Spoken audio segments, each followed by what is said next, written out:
Sang pattern sang salog sang San Nicolas de Tolentino sa Talisay. Bangod sa design nga checkerboard nga itom kag puti nga kunlan tawon may placing contrast sa dingding sang simbahan. Makitan man ang rows of iron chandeliers nga madamo nga nagalinyada sa atop sang simbahan nga nagahatag sang kasanag sa palibot. Ilabi na gid sa tupong sini nga aisles sa salog separated by a row of Corinthian pilasters at stylized flat arches. Ang pundasyon sang karon nga San Nicolas de Tolentino Church una nga gindihon sadto sang isa ka pari sang Order of Augustinian Recollects nga si Father Fernando Cuenca nga nagabot diri sa Negros sadtong 1848. Samtang ang karon nga structure gintuko dinhi sa sulod sang 3 ka tuig humalin sang 1933 tubtob 1936. The Church of San Nicolas de Tolentino reminds us that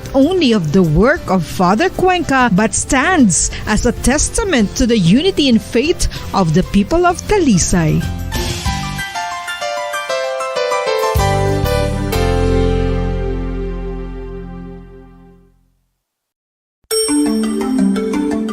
Matapos nga nagbalatian ang bugos sa kalibutan dulot sang coronavirus disease, isa naman sa karon kabalatian ang bulos sa ginakahadlukan worldwide, ang monkeypox. Ano ang ginatawag na monkeypox? Well, sunod sa World Health Organization o kung WHO, ang monkeypox ang isa ini ka infectious disease nga dulot sang monkeypox virus. Kung maghambal naman kita monkeypox virus, isa ini ka orthopox virus nga mo ang ginatunaan sa mga sintomas nga daw kaangay sa smallpox apang less severe. Ang monkeypox ginakabig nga less contagious kag mangintunaan sang less severe nga mga balatian kung ikumpara sa smallpox. Simuloan nga ang smallpox na-eradicate na ini sa tung 1980 apang ang monkeypox nagapadayon nga nagaduging sa mga kapungsuran sang Central kag West Africa. Sa karon, mayara duha ka distinct clade ukon subtype, ang West African clade kag ang Congo Basin clade nga amuman ang ginatawag Central African clade. Ang monkeypox ang ginakabig nga zoonosis. Ukon isa kasahi isang balatian nga naghalin sa mga sapat padulong sa humans. Mga sapat kaangay sang squirrels, ilaga, amo kag iban pa. Human to human transmission is limited. Monkeypox is transmitted to humans through close contact with an infected person or animal or with material contaminated with the virus. Base pa sa key facts ng World Health Organization ukon WHO nga ang monkeypox virus mahimo ini matransmit ukon malaton sa iban pinaagi sa bodily fluids, lesions sa panit ukon internal mucosal surfaces kaangay sa mga naghalin sa baba ukon tutunlan sang pasyente, respiratory droplets kag mga contaminated objects ukon materials kaangay sang beddings. Samtang base naman sa fact sheet sang Mayo Clinic nga isa ka medical center sa Minnesota, USA, nga kun matapikan ang isa ka tawo sang monkeypox virus, ang initial symptoms amo ang paghilanat, paglingin sang ulo, nagahinubag ang mga lymph nodes kag pagadasnan sang pagtinubo-tubo sang mga rashes sa lawas tubtob nga magmangin flat patches ini. Amat-amat nga magaulbo o kon mangin nodules tubtob nga magbinitog-bitog kag mangin pus-filled blisters. Ini nga nagalabot sa 5 tubtob 7 ka adlaw. The rash heals by scabbing over. Makabig na nga infectious ang isa ka pasyente sa pagsugod pagid lamang sang paghilanat sini. Samtang pamangkot, may bulong na bala ang monkeypox? Well, dugang pa sa fact sheet sang WHO nga ang vaccines nga ginusar sadto sa pag-eradicate sang smallpox sa bugos sa kalibutan amo man karon ang ginatublok sa mga tao batok sa monkeypox kag ang antiviral agent nga gin-develop para sa smallpox treatment nangin lisensyado naman para sa treatment sang monkeypox. Newer vaccines have been developed of which one has been approved for prevention of monkeypox.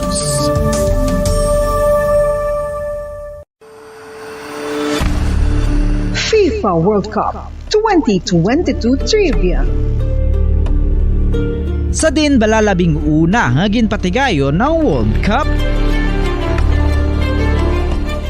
Ang labing una nga FIFA World Cup ang ginpatigayon sa Uruguay sa Hulyo 13, 30, 1930. Sa final round, ang host kag pre-tournament favorite nga Uruguay ang nagluto sa Argentina sa score na 4-2 sa atubang sa manuglantaw nga nagalapot sa 68,346. FIFA World Cup 2022 Trivia. Luyag mo bala mga kabumbo nga mapanubo ang imo nga bugat? Nakasiguro ka bala nga nagakaigo ang imo nga pamaagi? Isa sa masami nga ginahimo sang iban nga mga luyag pagpanubo sang bugat amo ang starvation diet ukon pagpagutom. Ini ang hinali nga pag-utod ukon pagpanubo sang intake sang calories sa gina-consume sa kada adlaw. Ginapinsar sang iban nga epektibo ini nga strategy sa madasi nga pagpanubo sang bugat. Apang nakahibalo-bala kamo nga ang hinali nga pagbaylo sang pinaagi sang pagkaon ang makatuga sang suli nga resulta? Naibaluan nga ang pagkaon sang tuman kadyutay o kon pagpagutom ang hindi maayo nga ideya kag ini ang makatuga agud nga magdako na gid ang Nga Bombo Radio Bacolod, the Philippine Standard Time, 56 minutos na kaligan stock na nga alas 6 saga. Welcome, ang pangalagan Chief Natutunan na Bombo Report Second Edition. Mga Martes, edisyon Chief Natutunan, petsa 23 sa bulan niya sa Agosto. Opo yung siningaga, Bombo Dennis Rubica. Balita na inaanta, balita ni Bombo Gracie Lobaton sa petrol. Isa ay kababae na patay matapos mahulog sa motorsiklo sa Banwa Iyasang Tubuso kay isa ka high-value individual. Tiklo mo na sa drug by bus operation niya sa may syudad sang Silay. Sa pekalinya, mga balita sa petrol, Bombo Gracie, good morning, come in.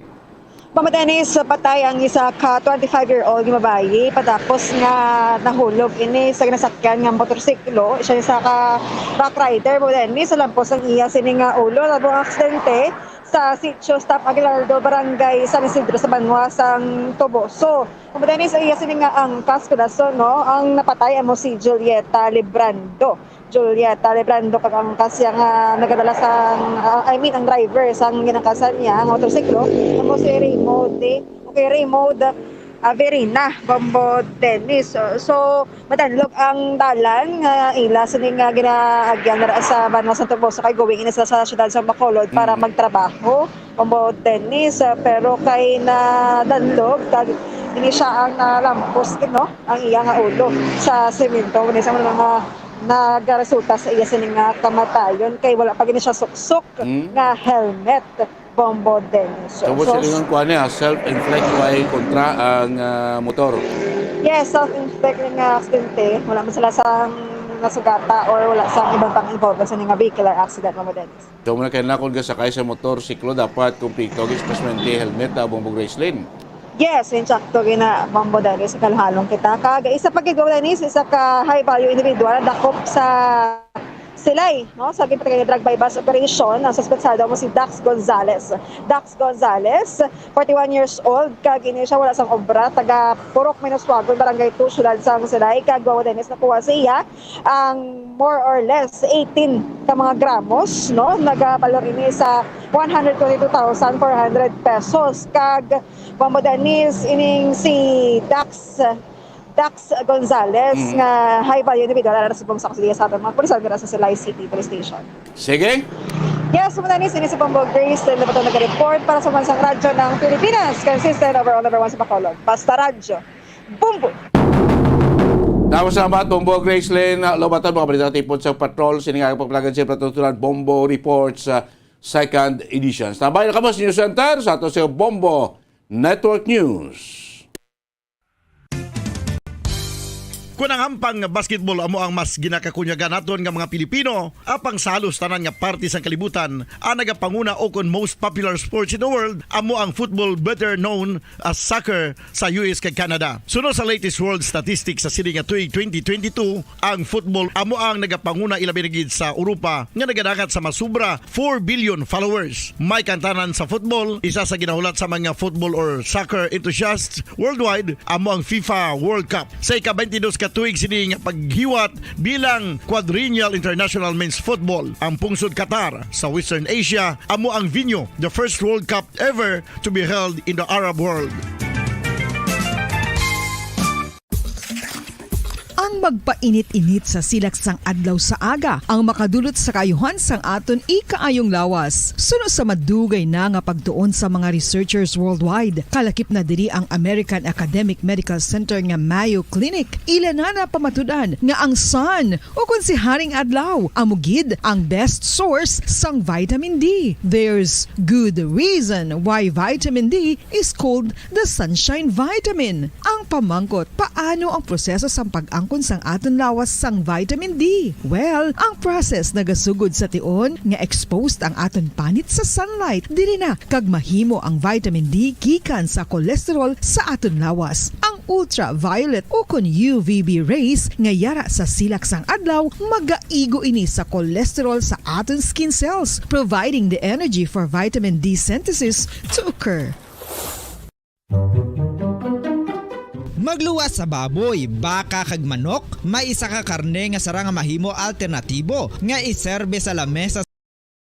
Magandang umaga Pilipinas, anumang oras sa buong mundo. Narito ang Bombo Network News Morning Edition, Agosto 23, 2022 sa ulo ng ating mga balita. Sa ating ulat, panahon ang bagyong Florita, lalo pang lumakas bago ang landfall sa Cagayan Valley ngayong araw. Halos buong Luzon apektado ng ulan mamaya, ayon yan sa Pag-asa. Samantala, kaugnay pa rin yan, nadagdagan pa ang mga local government units na nagdeklara ng suspension of classes at pasok sa lokal na pamalaan sa ilang bahagi ng Luzon dahil pa rin sa epekto ng naturang bagyo. Preemptive evacuation naman ipinatupad sa ilang bayan sa Cagayan dahil pa rin sa bagyo. Samantala, presyuhan ng asukal mas bababa pa sa 60 pesos kada kilo kung ilalabas na sa mga merkado itong mga nakumpiskang mga asukal. Ang mga oil companies naman nagsimula ng magpatupad ng kilang dagdag presyo sa produktong petrolyo ngayong araw. Isang senador naman na nawagan na rin sa PNP at NBI imbestigahan ang dumaraming serye ng mga nawawalang kababaihan at kabataan sa bansa. At sa ating international news, ang Ukraine tuloy bukas ang selebrasyon ng Independence Day kahit nasa gitna pa sila ng giyera. At sa atin namang sports balita, NBA star Jordan Clarkson mabilis daw na nakahabol sa gagamiting diskarte ng Gilas Pilipinas sa laban kontra Lebanon sa darating na Biyernes. Bago sa detalye ng mga balita, kami po ang inyong mga maghatid ng mga balita. Ako si Bombo Jane Buna. Ako naman si Bombel Maraculat ngayon sa detalye ng ating mga balita. Bombo Weather Update. Mga kabombo, kunin muna natin unang bahagi ng ating mga pagbabalita. Sitwasyon pa rin sa ilang bahagi ng Luzon at ginarin ang lagay ng panahon. Nasaan na kaya ngayon ang bagyong si Florita? Nasa Bombo Radio Philippines Weather Center, si Bombo Dennis Samito. Nakatas na Bombo Elmar ang mataas na alerto. Ito'y signal number 3. Meron pa rin umiiral na signal number 2 at 1. Siyan ay halos buong Luzon ang apektado ng bagyong Florita sa mga oras na ito. At huling namata ng sentro ng bagyong Florita sa layong 120 kilometers northeast of Kasiguran, Aurora. Ito, Bombo Elmar, ay patungo sa direksyon northwestward ang kanyang direksyon. Ibig sabihin ay pataas pa rin ito at inaasahan ang landfall dyan sa bahagi ng Cagayan Valley. At ang bilis nito, nasa 10 kilometers per hour lamang, Bombo Elmar. At yung kanyang taglay na lakas, mas malakas yung hangin na dala nito kumpara kagabi dahil siya ay may 95 kilometers per hour, yan ay near the center at yung gustiness niya pumapalo pa ng 115 kilometers per hour. So ito yung mga lugar na nasa ilalim ngayon ng Tropical Cyclone Wind Signal number 3. Yung northern at eastern portion ng mainland Cagayan. Kabilang dyan yung mga lugar na ating babanggitin. Yung Santa Praxedes, Claveria, Sanchez Mira, Pamplona, Abulog, Ballesteros, Lalo, Bagao, Peña Blanca, Gataran, Apari, Camalanyugan, Bugay, Santa Ana, Gonzaga, Santa Teresita at yung eastern portion naman ng Isabela, yung area yan ng Makunakon, Bibilacan at Palanan. Ito naman yung mga lugar na nasa ilalim ngayon ng Tropical Cyclone Wind Signal number 2. Yung nalalabing parte ng Cagayan, kabilang na yung Babuyan Islands. Nakahiwalay ito at malakas din yung mga hangin at buhos ng ulan na nararanasan na sa mga oras na ito. Yung nalalabing parte ng Isabela nasa signal number 2 at yung Quirino, Eastern at Central portion ng Nueva Vizcaya, yung Apayao, Abra at Kalinga, Mountain Province, Ifugao at northern portion ng Benguet. Maging ang Ilocos Norte, Ilocos Sur at northern at central portion ng Aurora ay nasa ilalim din ng signal number 2. Habang ang iba pang mga lugar ay nasa ilalim naman ng Tropical Cyclone Wind Signal number 1. Kabilang dyan ang Batanes at ang nalalabing parte ng Nueva Vizcaya, nalalabing lugar dyan sa Benguet, La Union, Pangasinan, eastern portion ng Tarlac, Nueva Ecija at nalalabing parte ng Aurora at eastern portion ng Pampanga at eastern portion din ng Bulacan, eastern portion ng Rizal at northern portion naman ng lalawigan ng Quezon kabilang yung isla ng Pulilio at northern portion ng Laguna. Ang lalawigan ng Camarines Norte ay nag-iisa naman sa Bicol Region na nasa ilalim ng Tropical Cyclone Wind Signal number 1. Ang mga lugar na ating nabanggit ay makakaranas ng masungit na lagay ng panahon sa susunod na mga oras at inaasahan nga ang landfall ng naturang bagyo within today. So any moment ay kung bibilis ito ay bago magtanghali nakalandfall na ito dyan sa may area ng Cagayan, Bombo, Elmar. Pero kung maapektuhan ito ng iba pang weather system, iyan ay unti-unting babagal mula sa 10 kilometers per hour.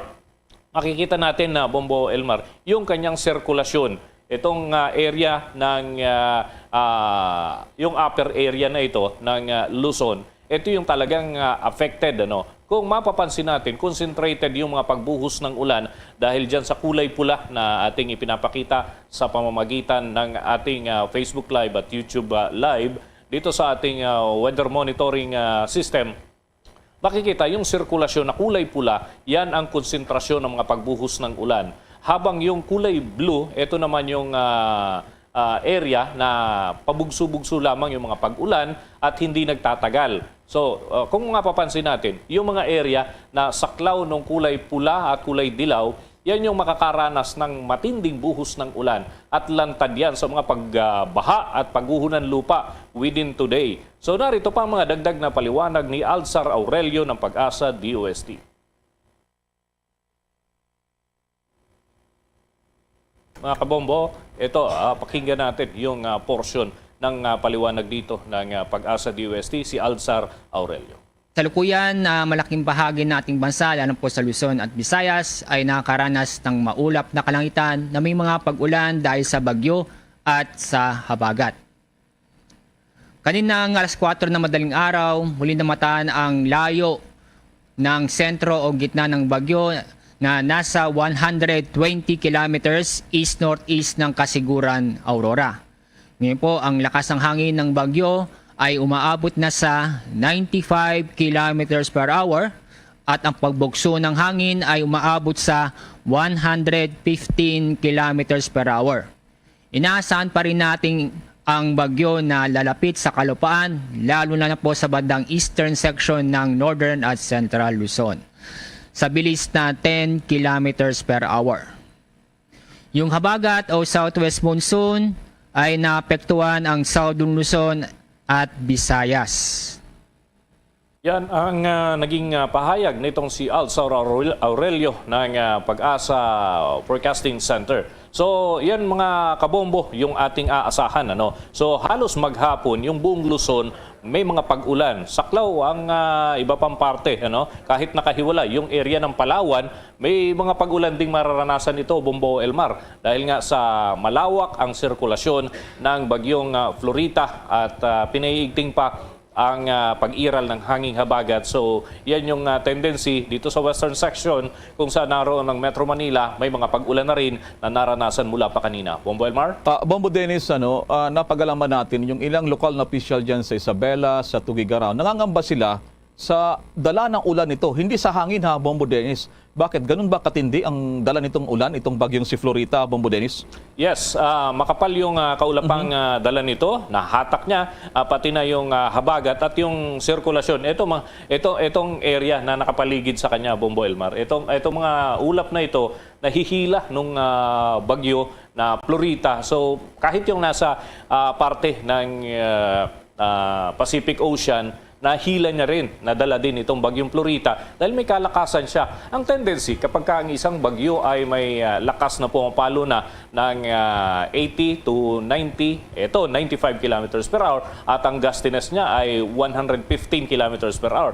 Kaya niyang hilahin yung mga ulap na nasa paligid ng area, kahit nasa labas ng kanyang tinatawag na eye wall. Ang tendency, lahat ng makalapit, lalo na't wala naman itong sirkulasyon, itong mga ulap na ito. So wala silang sariling puwersa. Ang tendency ay nahihila ng isang aktibong sama ng panahon ang mga ulap at dumadagdag dun sa kanyang sirkulasyon. Yan naman ang nangyayari, mas malakas yung buhos ng ulan na dadalhin ito. Kung ikukumpara natin yung lakas ng hangin at ulan, mas kinakailangan nating mag-ingat doon sa buhos ng ulan dahil sa idudulot nitong pagbaha, Bombo Elmar. Yung hangin, 95 kilometers per hour, kayang ma-injure ng mga bahay dyan sa area na yan dahil madalas din daanan yan, Bombo Elmar, ng mga bagyo. Kaya lang, ang pangamba natin, kung maglilingger ito dahil napakabagal, 10 kilometers per hour ang kanyang takbo. So kahit ba mahina yung hangin, 95 kilometers kumpara doon sa mga nakalipas na mga super typhoon pa ngayon dumadaan dyan.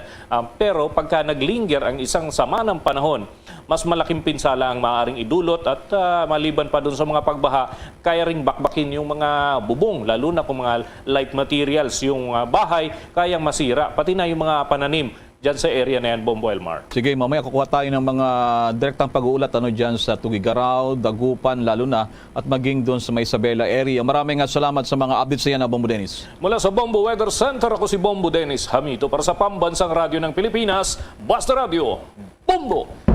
Samantala sa kaugnay pa ring balita, nadagdagan pa yung mga local government units na nagdeklara ng suspension of classes at pasok sa lokal na pamahalaan maging dito dahil po naman sa bagyong Florita. Lalo na sa bahagi po ng Luzon, kinansilan na rin ang pasok ng estudyante sa lahat ng level sa Ilocos Norte, Ilocos Sur, sa public at private schools batay naman sa anunsyo ng kanilang gobernador. Ang naturang mga probinsya ay kinansila rin ang pasok sa mga government offices liban lamang sa mga nakasign sa medical at rescue teams. Ang mayor sa Dagupan sa Pangasinan nagkansila rin, nag-utos ng pagkansila ng klase sa lahat nga at maging doon sa mga government sector ngayong araw bunsod ng high tide forecast. Sa Baguio City naman ay naglabas din ng direktiba, suspension order ng mga klase sa preschool hanggang sa senior high school sa public at mga private schools. Wala ring pasok ang mga bata sa preschool hanggang senior high school sa Bontoc Mountain Province at Nueva Vizcaya. Wala rin namang klase sa lahat ng level sa public at private school sa Camarines Sur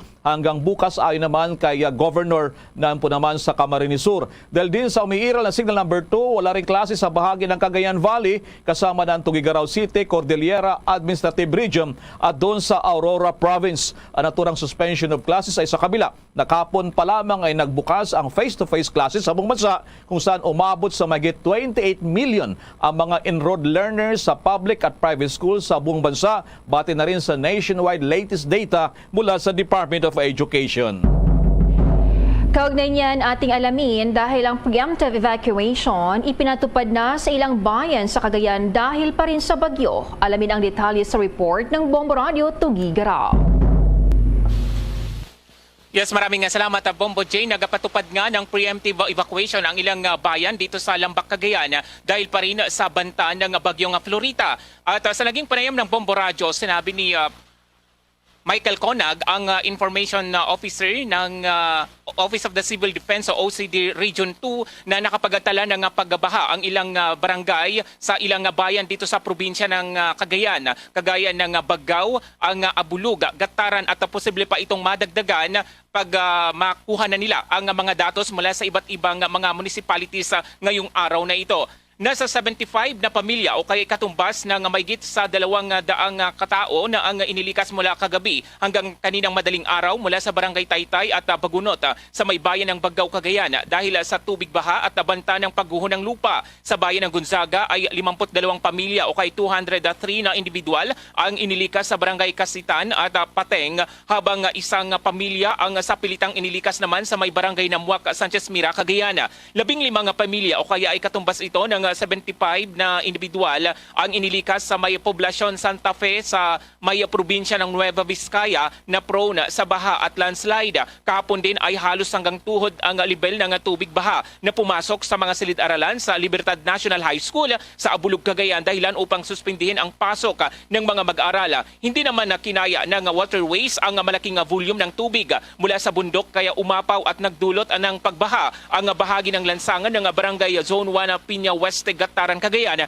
na agad na mga nag-subside. Isang tulay naman sa Zone 5 ng Linan, Baggao, Cagayan ang hindi madaanan simula kahapon dahil sa pagguho ng lupa. Nakauwi na rin sa kanilang mga tahanan ang 140 na pasahero na stranded kahapon sa bayan ng Apari, Cagayan sa tulong ng Philippine Coast Guard. Bukod sa deployment ng mga local DRRMOs, sinabi ni Conag na tumutulong na rin sa mga local government units ang Philippine National Police, Philippine Coast Guard, Philippine Navy at Armed Forces of the Philippines.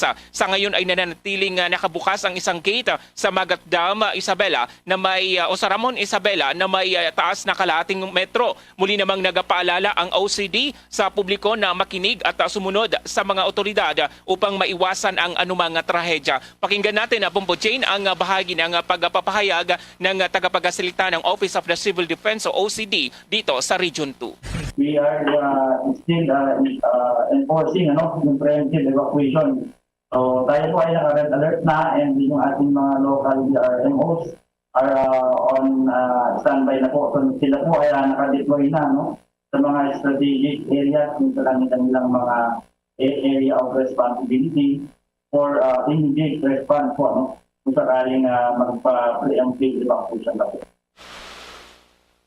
Sa ngayon nga ay suspendido na ang klase sa lahat ng antas sa mga eskwelahan dito sa probinsya ng Cagayan, habang ang ilan naman ay nagasuspende ng pasok sa mga tanggapan ng gobyerno. At ito ay matapos na ipinaubaya ni Cagayan Governor Manuel Mamba sa mga local chief executives ang desisyon ng pagsuspende sa pasok ng gobyerno sa kanilang lokal na pamahalaan, depende sa sitwasyon ng kanilang lugar. At marami kasing mga municipalities ng probinsya ng Cagayan ang nasa ilalim ng signal number 3 dahil sa bagyong Florita. Bombo Jane. Sa akin muna, Bombo Marvin, si Bombo Elmar to. As we speak, naramdaman nyo na ba ngayon ang pagtama ng katulad yan, kung lakas ng hangin, ramdam naman yan dyan sa lugar, dyan sa Tugigaraw, Bombo Marvin? Sa ngayon ay slight pa naman yung hangin na nararamdaman natin o kaya nararanasan natin at panaka-naka yung pagbuhos ng ulan. Pero kaninang madaling araw medyo may kalakasan yung pag-ulan na tumama o kaya naranasan natin dito sa probinsya ng Cagayan, particular dito sa lungsod ng Tuguegarao. Pero may mga impormasyon, batay na rin sa nakukuha natin ng mga impormasyon mula sa iba't ibang mga municipalities ng Cagayan na ito nga sila ay nakakaranas ng malakas na buhos ng ulan. Bombo Elmar, kung kaya't yung mga bayan, ilang bayan ang baha, although ito sabi naman ng Provincial Disaster Risk Reduction Management Office, hindi naman ito galing sa tubig sa ilog, kundi ito ay yung talagang yung buhos ng ulan, Bombo Elmar, kasi nitong mga nakalipas na araw ay nakakaranas na rin kasi tayo ng pag-ulan, kung kaya't medyo hindi nakaya ng lupa na sipsipin i-absorb yung tubig na dala ng bagyong yung ulan na dala ng bagyong Florita, Bombo Elmar, kung kaya't may mga mga kabahayan at ilang mga kalsada na umapaw, pero agad naman na nag-subside yung mga ito, Bombo Elmar. Ang tawag natin saturated na yung maraming lugar, kaya siguro yung pangamba din dyan yung dala nitong ulan, Bombo Marvin. Siguro mag-ingat ng gusto dyan. Maraming salamat sa mga updates na yan, Bombo Marvin. So yan ang balita mula dito sa Bombo Radio Tuguegarao. Para sa Bombo Network News, Bombo Marvin Kangkang nag-uulat para sa pambansang radyo ng Pilipinas at consistent #1 radio station sa Cagayan. Basta Radyo, Bombo! Madako naman tayo sa lalawigan ng Pangasinan, yung paghahanda rin ng mga otoridad doon sa papalapit naman na bagyong si Florita. Nasa linya ang Bombo Radio Dagupan. Bombo Elmar, Bombo Jane, mga kabombo, suspendido ang klase sa ilang mga paaralan dito sa lalawigan ng Pangasinan ngayong araw dahil sa kasalukuyang kondisyon ng panahon na dulot ng bagyong Florita. As of 1 a.m., inanunsyo na suspendido ang klase sa lahat ng levels sa Dagupan City, bayan ng Bugalyon, mga Taram, Urdaneta City at Rosales.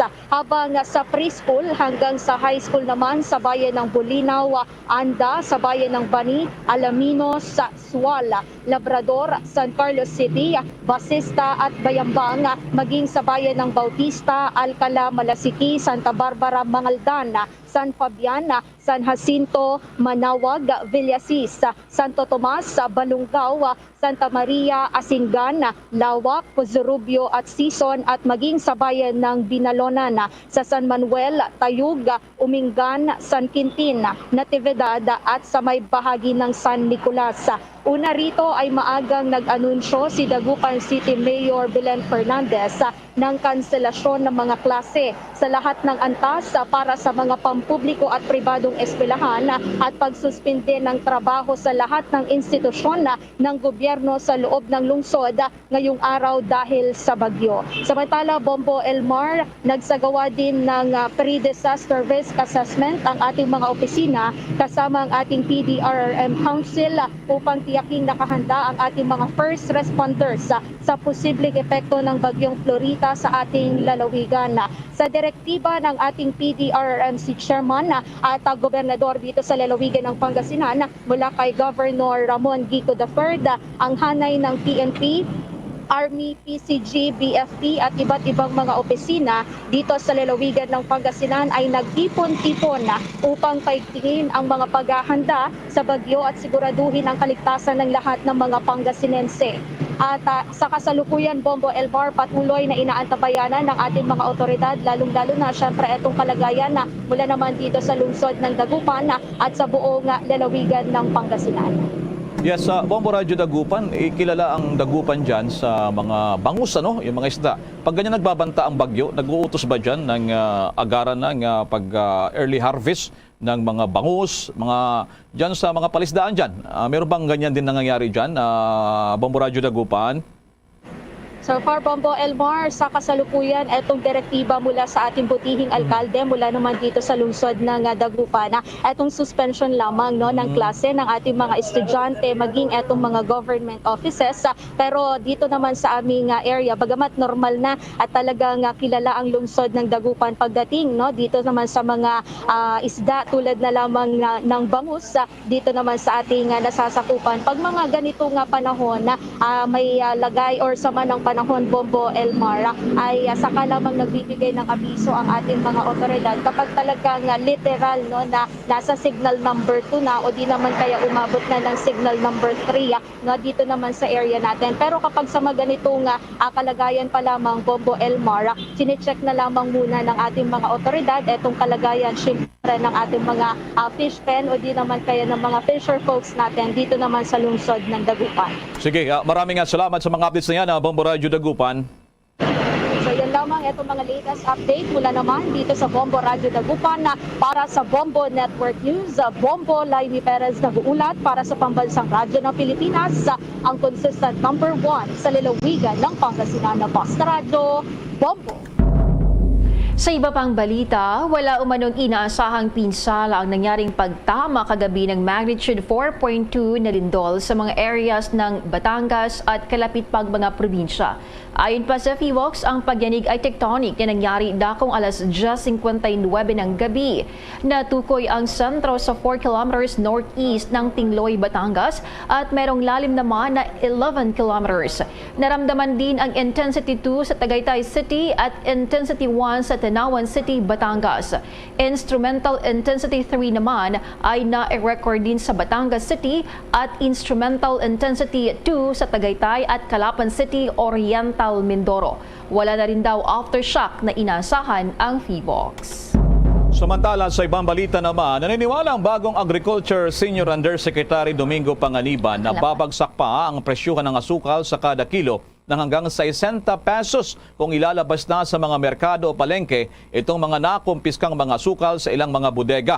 Nitong nakalipas na linggo ay pumayag na rin ang 3 malalaking supermarkets na ibaba pa sa 70 pesos kada kilo ang bintahan ng asukal mula sa dating 115 pesos kada kilo noong buwan ng Hulyo lalo na. Naniwala ang naturang opisyal na posibleng bumaba pa ng 10 pesos hanggang 15 pesos ang presyuhan ng kada kilo ng asukal na maaaring magsimula na ngayong linggo. Tinukoy pa ng opisyal na kadalasan daw kung mayroong mga presyuhan sa supermarkets ay mayroong pagbaba, sumusunod din naman o gumagaya iba pang mga merkado. Pag nito ay inasahan pa rin daw ang mas marami pang inspection na gagawin sa mga warehouse na mga asukal tulad na lamang kagabi sa panglugar dyan sa Caloocan at maring sumunod daw yung bahagi ng Mindanao at Visayas sa kanilang pag-inspeksyon. Layon pa rin ito na mapalakas ang supply ng asukal sa mga palengke at tuluyang mapababa ang presyuhan. Una rito ay ginit pa rin ng Malacanang na ang sugar shortage ay dahil lamang daw sa artificial shortage na kagagawa ng ilang mga nagtatago ng supply sa ilang warehouse sa Luzon. Narito ay nagbanta pa ang gobyerno na maaaring kasuhan ang nasa likod ng mga warehouse ng economic sabotage. Batay naman sa umiiral na memorandum ng Sugar Regulatory Administration SRA, yung mga smuggled o nakumpiskang mga sukal ay maaaring isubasta ng Bureau of Customs sa coordination na rin ng SRA. Samantala naman, paglagda sa Sugar Regulatory Order No. 4 at umano'y illegal sugar importation, sinimula na suriin ng Kamara. Yan at iba pa alamin sa report ni Bombo Annalise Soberano. Sinimula na ang imbestigahan ng House Committee on Good Governance and Public Accountability kasama ang House Committee on Agriculture and Food ang pagbusisi sa iligal na paglagda sa Sugar Order No. 4 kung saan nakatakdasan ng mag-import ng nasa 300,000 metric tons ng asukal na sa kalaunan diniklarang iligal ng Malacanang. Inamin ni dating SRA Administrator Hermenegildo Serafica sa House members na ang isinagawang referendum para maipasa ang Sugar Order No. 4 ay hindi inaprubahan ni Pangulong Ferdinand Bongbong Marcos Jr. na nakaupo rin bilang kalihim ng Department of Agriculture.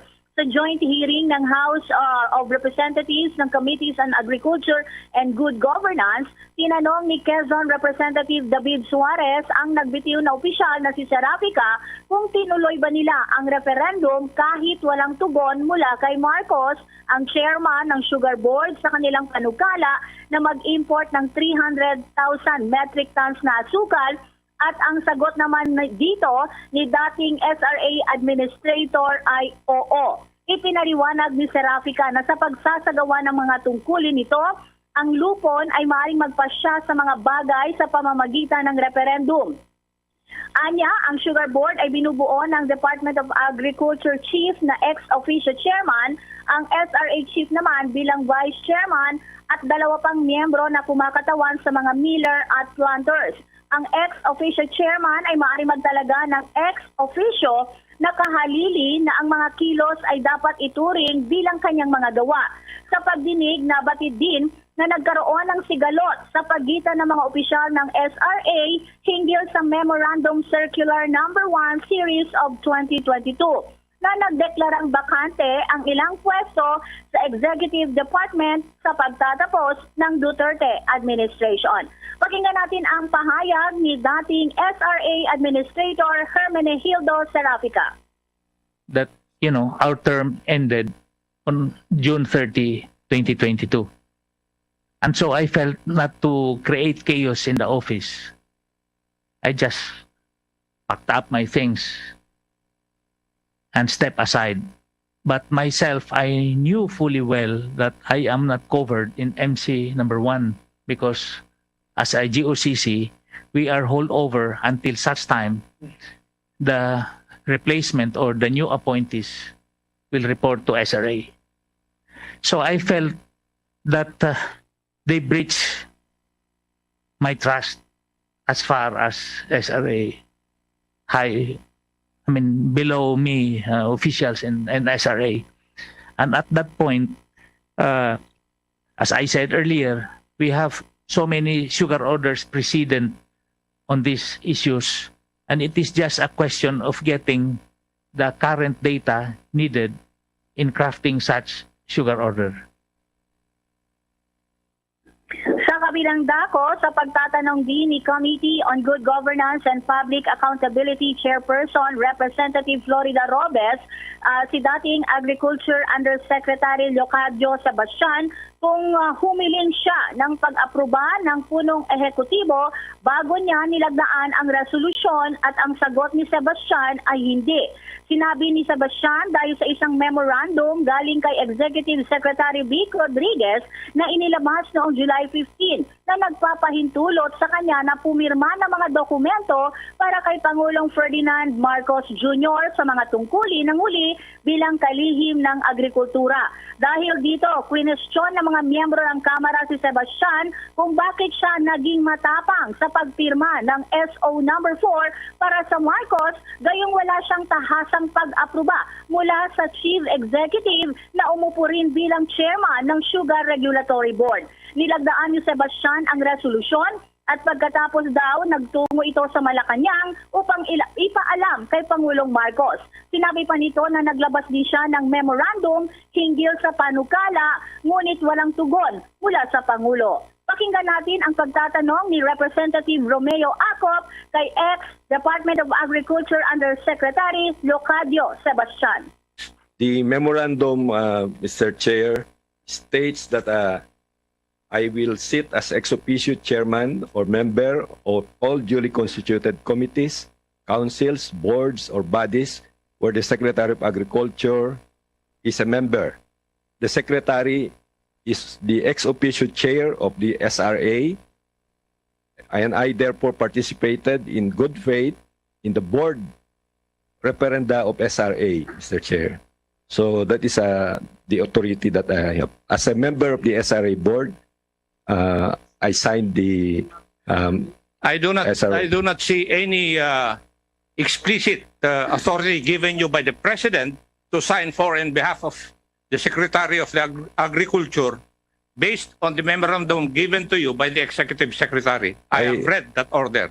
There is also a letter B, Mr. Chair, in that memorandum that says signs contract, memoranda of agreement, administrative issuances, instruments, and administrative and financial documents necessary to carry the department's objectives, policies, functions, plans, programs, projects for the efficient operation of DA, Mr. Chair. Samantala, ibinunyag naman ni Guillermo Tejeda III, Deputy Administrator for Regulations ng Sugar Regulatory Administration, na above board at legal ang shipment o kargamento ng asukal mula sa Thailand na kinuha ng mga ahente ng customs sa Subic Port ng Zambales. Ito'y habang inaalam ng mga otoridad kung ang mga bodega na kamakailang in-inspeksyon ng mga customs and trade officials ay ginamit para sa pag-iimbak ng mga stock ng asukal, at kung ito ay isang maituturing na economic sabotage. Sinabi ni Tejeda ang 7,000 metric tons na asukal na naharang ng custom agents sa Subic Port sakay sa barkong MB Bangkapel ay bahagi ng Sugar Order Number 3 sa pag-aangkat ng 200,000 metric tons ng asukal na inaprubahan ng SRA Board noong May 2022. Sa isang memo sa Bureau of Customs, sinabi rin ni Tejeda na lehitimo ang Thai shipment ng mga imported na asukal na nagkakahalaga ng 45.6 million pesos. Pakinggan din natin ang pahayag ni SRA Deputy Administrator Guillermo Tejeda III. The shipment inspected or raided by the Bureau of Customs first in Subic, the 7,000 metric tons, whose permit was signed by me. We already cleared that shipment to be a valid one as part of the SO3. The same is true with the inspection in Manila Harbor, that of a locally sourced sugar. We already made a certification subject to further verification by the Bureau of Customs, if only to clarify the matter, Mr. Chair. Yan ang pahayag ni Deputy Administrator Guillermo Tejeda III. Mula Kamara, Bombo Anali Montaño Soberano nag-uulat para sa Pambansang Radyo ng Pilipinas. Basta Radio, Bombo! Bago tayo magpatuloy, kasama natin live nationwide, worldwide, isa pong abogado. Siya rin ay kinatawan mula sa Kabalikat ng Mamamayan o Kabayan Party List, si Congressman Ron Salo. Congressman Ron, si Bombo Elmar ito. Kasama ko anchor si Bombo Jane. Good morning po sa iyo, Congressman Salo. Good morning din po sa iyo, Bong. Good morning din po sa lahat po ng mga kabayan po natin sa buong Pilipinas. Alright, ay kanina pinag-usapan, importation ng sukal. Ito, importation ng asin. Yung lumabas na report na nag-aangkat din pala ang Pilipinas ng asin, abay, marami nag-angat ng kilay. Kung hindi makapaniwala, arkipelago ang Pilipinas, may 7,000 mga isla. Ganun ba rin ba kalalang estado na kulang tayo ng asin, Congressman Salo, sir? Actually, kung papansinin po natin, mas malaki po yung inaangkat po natin na asin compared po dun sa sukal. Well, nagpapasalamat po tayo dun sa pulisiya related po sa sukal dahil sa kasalukuyan, nababantayan po yung bawat import na ginagawa po ng ating bansa. Pero pagdating po sa asin, completely po yan. Wala pong nagre-regulate po yan. Kaya kasalukuyan po, alam po ba natin na 93% na ginagamit po natin asin ay imported? So 7% na lang po yung locally made o locally produced o locally manufactured. So ibig sabihin po nito, kung dati po na 100% self-sufficient po tayo, ibig sabihin lahat po ng halos na ginagamit po natin asin dati galing po o ginagawa po ng mga kababayan po natin, ngayon, 7% na lang po ang ginagawa po ng mga kababayan po natin. Kaya po natin i-final itong panukala po natin para buhayin muli ang industriya ng asin na unti-unti na pong namamatay. Alam po ba na una kong final po yung kapareho ng bill po nito sometime 17th Congress. At that time, 5 years ago, 70% self-sufficient pa tayo. Pero ngayon, 70% yung inaangkat, so 30% yung locally produced. Ngayon, 93% na po yung inaangkat, and 7% na lang po yung locally produced. Kaya kung wala po tayong gagawin, sigurado po sa mga susunod na taon, ilang taon na lang po yung bibilangin po natin. Lahat na po yan, 100% imported na po yan. Congressman Salo, marami hindi kapaniwala. 93% ha? Ako rin hindi makapaniwala, nag-aangkat tayo ng ganong kalaki ng asukal o ng asin asin. Ang aking co-anchor si Bombo Jane, may tanong ka kay Congressman Salo. Go ahead, Bombo Jane. Congressman, naghahain kayo ng panukalang batas sa Kamara. Bakit kinakailangan pang magtatag ng isang departamento o ahensya ukol sa industriya sa asin dito sa bansa?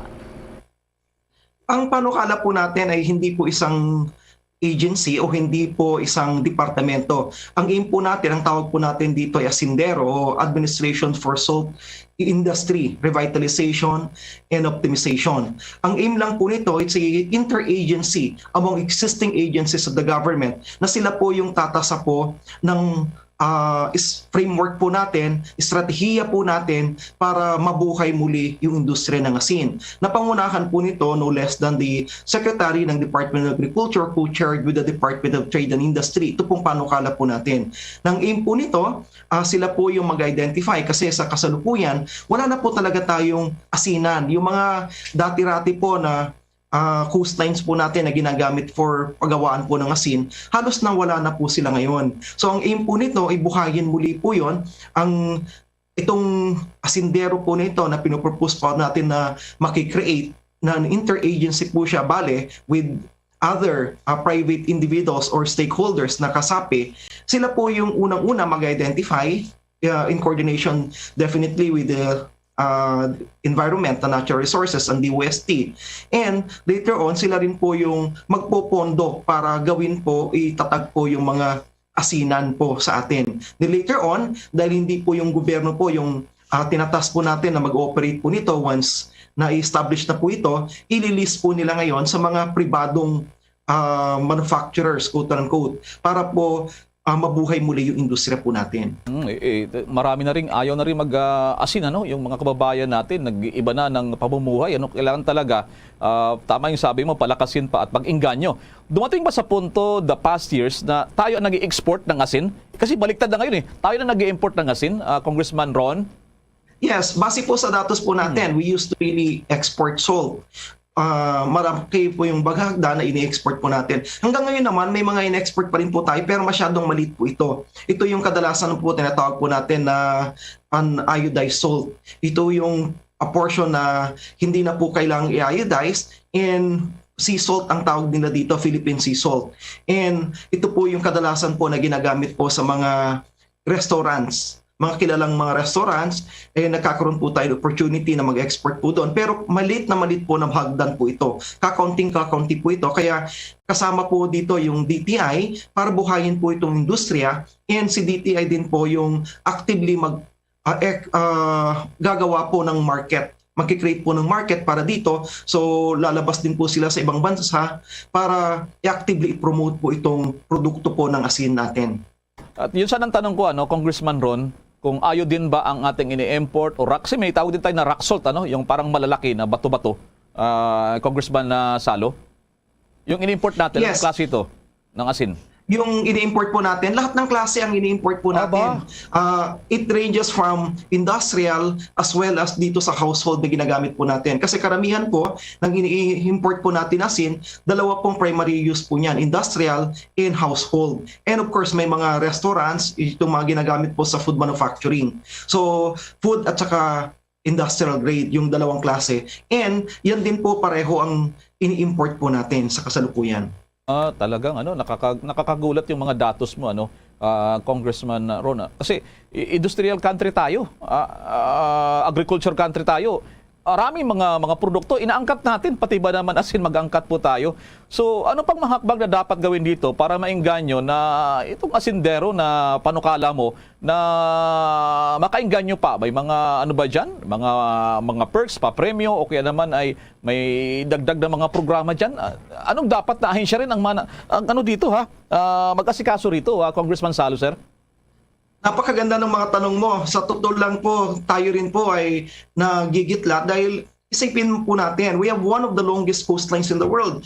5th longest coastline po tayo with 36,000 kilometers long. And marami po dito ay talagang suited for salt making. Pero imagine, yan pa lang, asin pa lang, kaya nagugulat nga po talaga tayo dahil asin pa lang, in-import na po natin. So malamang, so hindi, yung ginamit po natin kanina o gagamitin o kakainin po natin, ginamit natin sa pagkain kanina, in-import po yan.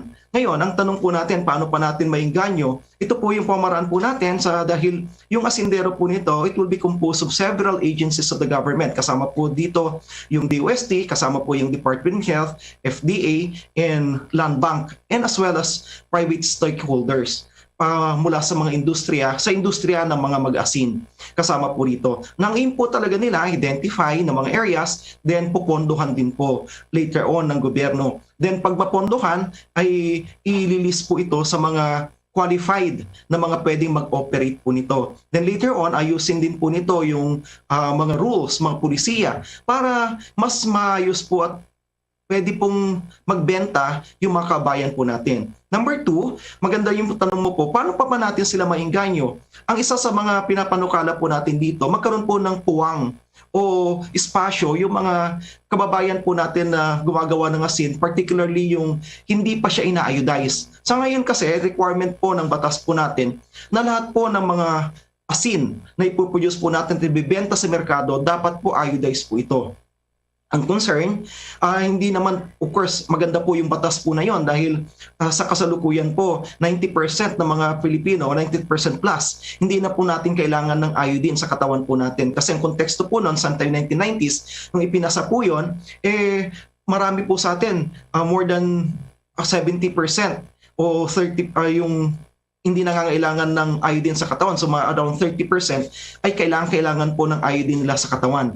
Kaya pumasok po yung salt iodization. Pero ngayon, kaunti na lang po sa atin yung talagang nangangailangan po ng iodine through intervention ng salt iodization na tinatawag. So ibig sabihin, may espasyo na po para doon sa mga kababayan po natin na sana pwede po silang magbenta doon sa mga tinatawag po natin na mga gourmet stores. Ano ba yung mga gourmet stores? Ito yung mga hard to find na mga stores na pwede chef, pwede po nilang gamitin yung uniodized salt. So yun po yung nais po natin, magkaroon po ng isang espasyo para yung mga naggagawa po ng asin, pwede po nilang ibenta rin po yung uniodized in specific areas, specific restaurants, particularly yung mga tinatawag po natin na gourmet stores. Nako, sana po magkaroon ng realidad inyong mga hangarin po. Congressman Ronsalo, ang kinatawan ng kabayan, kabalikat ng mamayan. Maraming pong salamat at good morning po sa inyo. Maraming salamat din po sa pagkakataon at salamat din po sapagkat napag-uusapan po natin ito. Sadyang mahalaga po ito sa mga kababayan po natin at sa lahat po sa atin. So pagpalain po tayo. Maraming pong salamat po. At least nabigyan tayo ng idea ating mga kababayan, mga viewers sa issue ng asin.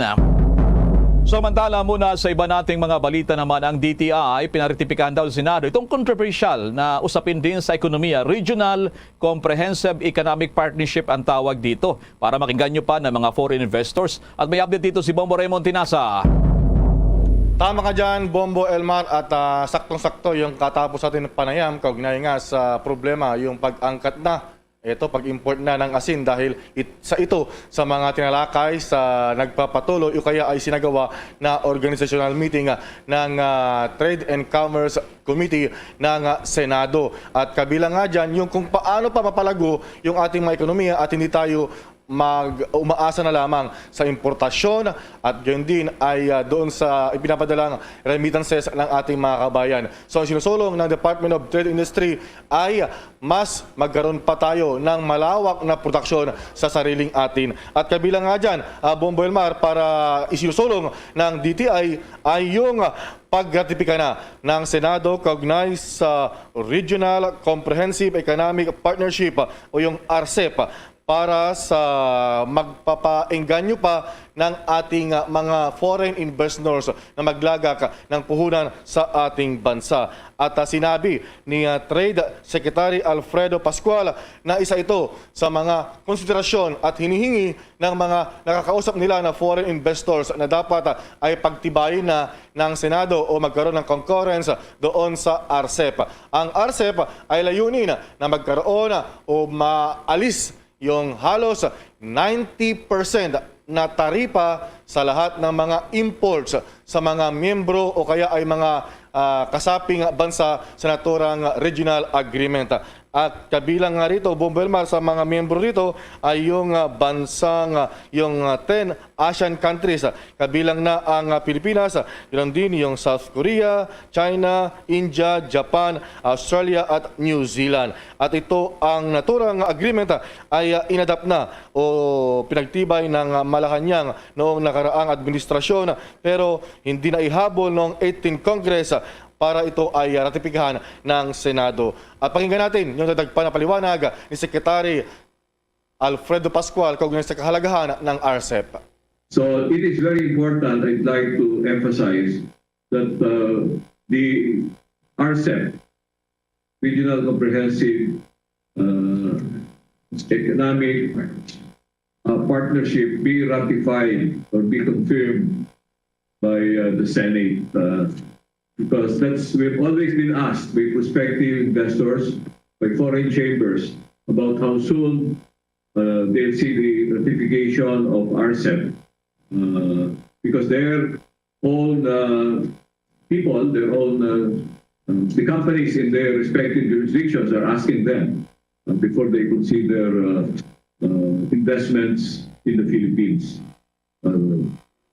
Ang bahagi ng pagpapaliwanag ni Trade Secretary Alfredo Pascual sa kahalagahan ng RCEP at target nga nito na sa loob ng 20 years ineffectivity ay halos wala nang babayarang taripa yung mga i-import natin ng mga produkto. Gayun din sa iyo pang mga, kumbaga, wala nang babayaran ng mga membrong bansang ito na taripa kapag sila ay nag-export sa iba't ibang mga membrong bansa. Ngayong araw, Bombo Elmar, ang inaabangan natin sa Senado ay yung pagdiniga ng Senate Blue Ribbon Committee kaugnay sa Sugar Order No. 4 o kaugnay pa rin sa kontrobersyal na pag-angkat ng dagdag na supply ng asukal sa kabila na wala namang shortage sa ating local supply. Para sa Bombo Network News, Bombo Raymond Tinaza nag-uulat para sa pambansang radyo ng Pilipinas. Basta Radyo, Bombo! Mga may pala pa rin tayo po naman sa pagpapatupad muli ngayong araw ng all-price hike ng mga kumpanya ng langis. Pero bago yan, paalala muna. DD, SB, give the SB Combo Craze a try. Large coffee and classic donut. 99. Premium donut and large coffee. Hot orange. Large coffee and Bonwich. 140. Just Dunkin' yan. Had a rice choco. 120. Shoken. Premium and classic munchkins for 120. The SB Combo Craze a try. See posters and print ads for details. Promo runs from August 19, 2022 to December 31, 2022. The DTI Fair Trade Permit number FTEB 147309 series of 2022. At ngayon, sa pagpapatuloy ng iba pang pangunahing mga balita. Ngayong araw ay hindi maganda yung pasok para sa ating mga motorista. Itong dilan sa all price hike na ipinatupad na naman ng mga kumpanya ng langis. May follow-up pa dito si Bombo Marlene Padiernos.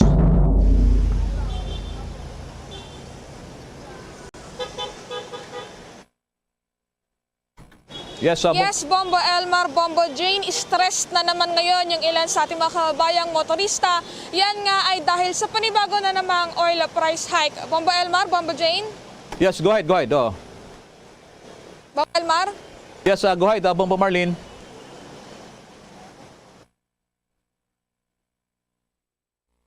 Stress na naman. Problemado na naman itong mga kababayan natin, mga motorista, dahil nga sa patuloy o sa panibago na ng pagtaas ng produktong petrolyo dito sa ating bansa. Yan ay pagkatapos ng 7 linggong sunod-sunod na rollback sa presyo ng langis na ipinapatupad ng mga oil companies sa Pilipinas noong mga nakaraang linggo. Ayon sa mga nakausap natin dito, Bombo Elmar, Bombo Jane, sa gasolinahan dito sa lungsod ng Pasay, yung kasalukuyang presyo ng langis ngayon ay kinakaya pa naman. Pero kung tutuusin, talagang mataas siya para sa kanila dahil nakaka-apekto sa kanilang budgeting, sa kanilang buhayan, lalong-lalo na doon sa kanilang mga pagpapaaral para sa kanilang mga anak. Kaugnay yan, pakinggan natin yung bahagi ng ating panayam doon sa isang motorista dito sa bahagi ng lungsod ng Pasay. Okay naman pero mataas pa rin eh. Lalo sa amin, gasolina yung ano namin. Kulang, lalo may mga pinaaral tayo. Siyempre naman, yung kulang sa panggastos. Kaya mataas pa rin ang gasolina. Medyo siyempre kulang nga sa budget dahil epekto mataas pa ang gasolina. Lalo wala namang ganong pasahero eh. Yan lang. Sana bumaba ang gasolina para kahit papaano makaahaw naman kami.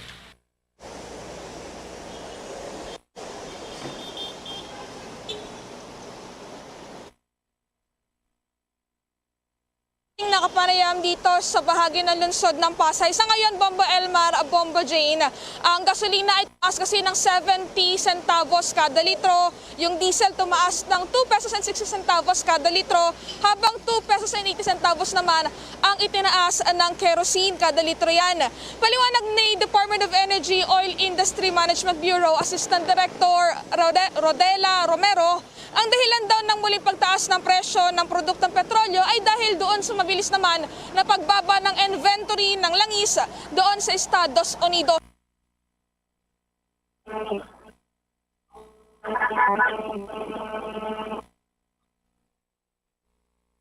Pa rin sa pag-follow up mga reaksyon pa rin sa panibago na namang all price hike. Samantala, kukuha muna tayo ng update dahil sinuspinde ang mga klase sa Isabela. Ang Magat Dam patuloy na nagpapakawalan ng tubig dahil sa bagyong Florita. May pagulat ng Bombo Radio Kawayan.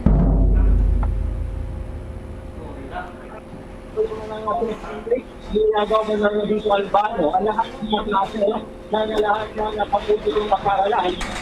Yes, Bombo Radio Kawayan, i-check muna natin yung ating linya, diyan kay Bombo Radio Kawayan. Kaugnay pa rin sa paghahanda rin, kaugnay pa rin sa papalapit na bagyong si Florita na nagbabanta naman sa may malaking bahagi ng Northern Luzon na posibleng mag-landfall ngayong araw o hanggang mamayang gabi o mamayang hapon.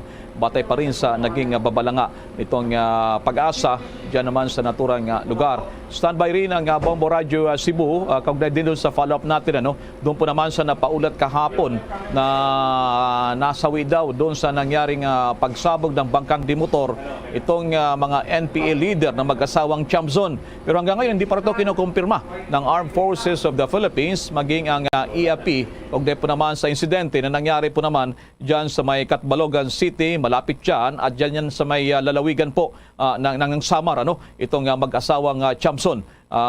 Ating follow-up dyan po naman sa Armed Forces of the Philippines.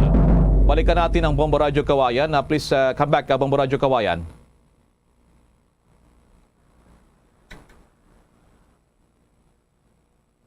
Yes, go ahead. Okay. Medyo nagkakaproblema ng signal dahil siguro sa palapit na rin itong nagbabanta na bagyo sa natura namang lugar.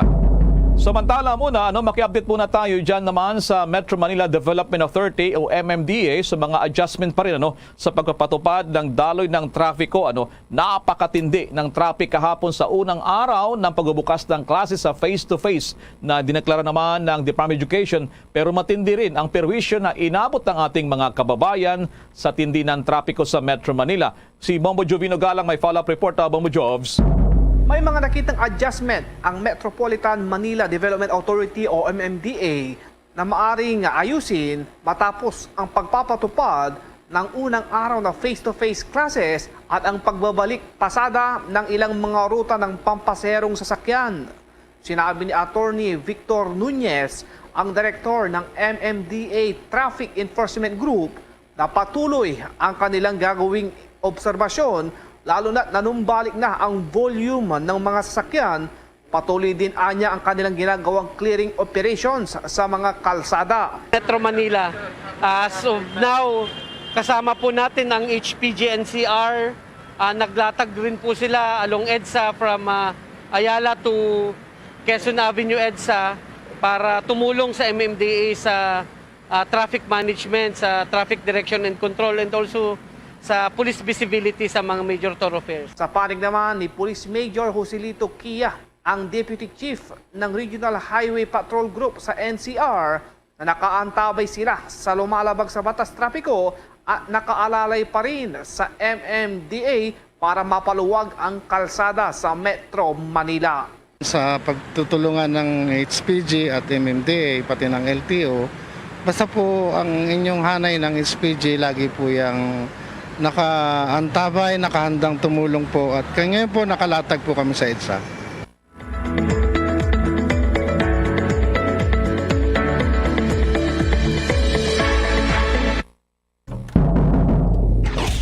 Bombo International News.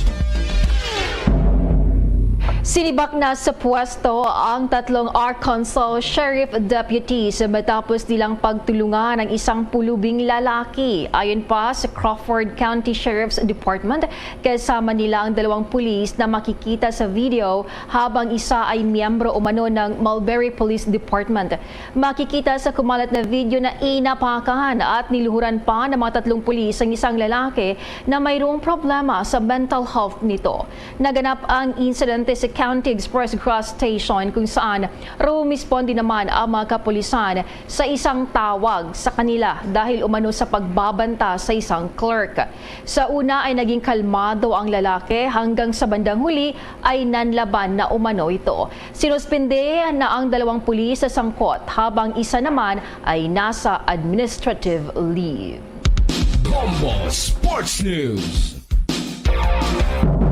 Samantala sa basketball, humangang Samahang Basketball ng Pilipinas o SBP dahil sa bilis na makibagay sa paglalaro ang Filipino-American player na si Jordan Clarkson sa ilang Gilas Pilipinas players. Sinabi ng Executive Director ng SBP na si Sonny Barrios na sa ilang araw lamang na pagsali ni Clarkson sa ensayo ng National Basketball Team mula nang dumating naman sa Pilipinas, ay agad siyang naging bahagi at nakahabol ito sa mga plays na pinagawa sa kanya ng Gilas coach na si Chat Reyes. Dahil dito ay madaling makuha daw ng Gilas ang momentum ng laro. Kumpara niya noong taong 2018, nang unang maglaro si Clarkson sa bansa noong Asian Games, ay nag-matured na talaga ang laro nito.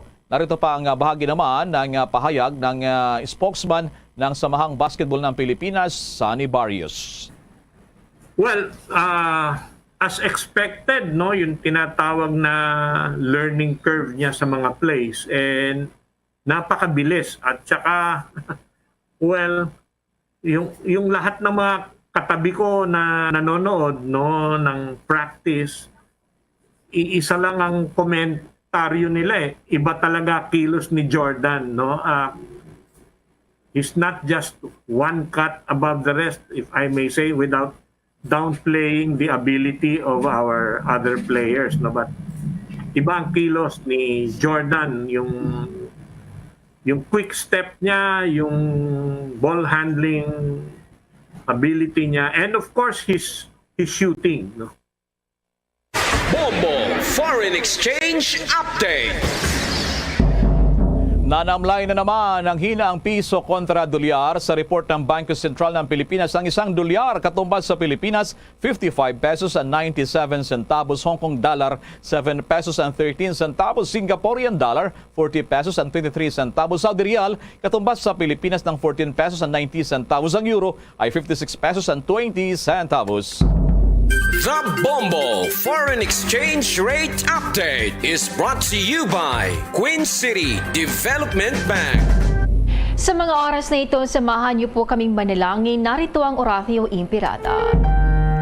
Merciful and compassionate Father, we confess our sins and we humbly come to you to find forgiveness and life. We come to you in our need to seek your protection against the COVID-19 virus that has disturbed and claimed many lives.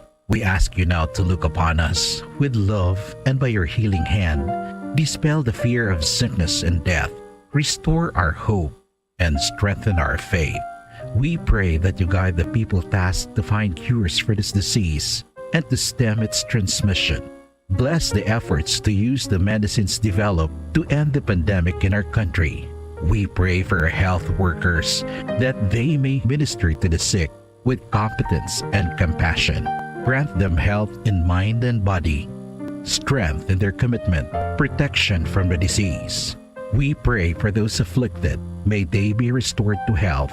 Protect those who care for them. Grant eternal rest to those who have died. Give us the grace in these trying times to work for the good of all and to help those in need. May our concern and compassion for each other see us through this crisis and lead us to conversion and holiness. Grant all these through our Lord Jesus Christ, your Son, who lives and reigns with you in the unity of the Holy Spirit, God, forever and ever. Amen. We fly to your protection. O Holy Mother of God, do not despise our petition in our necessities, but deliver us always from all dangers. O glorious and blessed Virgin. Amen.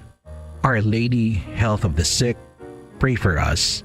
Saint Joseph, pray for us. Saint Raphael the Archangel, pray for us. San Roque, pray for us. San Lorenzo Ruiz, pray for us. San Pedro Calungsod, pray for us. Yan ang kabuuan ng ating mga balita mula sa Bombo News Center Makati. Kami po ang inyong tagapaghatid ng mga balita. Ako si Bombo Jane Buna. Ako naman si Bombel Maracol para sa Pambansang Radyo ng Pilipinas. Basta Radyo Bombo!